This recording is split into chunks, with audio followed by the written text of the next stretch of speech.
Surat wet road સ્થિત નાસિરનગરમાં થયેલી વિવાદાસ્પદ ડિમોલિશન કાર્યવાહીને લઈને ગુજરાત હાઈકોર્ટની આખરી ટકોર બાદ રાજ્ય સરકારે મહત્વપૂર્ણ વહીવટી નિર્ણય લીધો છે.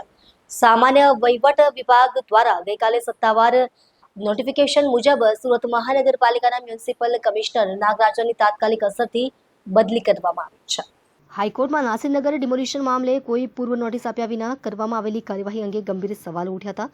સમગ્ર મામલે જવાબદારી નક્કી કરવા કોર્ટના કડક વલણ બાદ રાજ્ય સરકાર દ્વારા આ વહીવટી ફેરફાર કરવામાં આવ્યો હોવાનું સામે આવ્યું છે.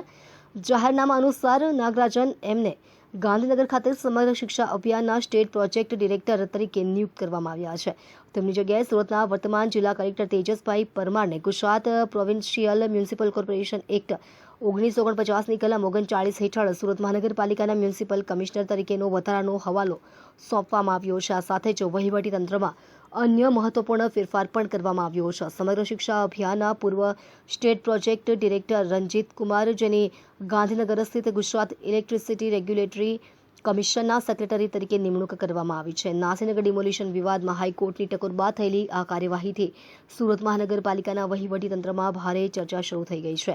હવે તેજસ પરમારને મ્યુનિસિપલ કમિશનરનો વધારાનો હવાલો સોંપાયા બાદ સુરત મનપાના વહીવટમાં આગામી દિવસોમાં કયા નિર્ણયો લેવાય છે તેના પર સૌની નજર રહેશે.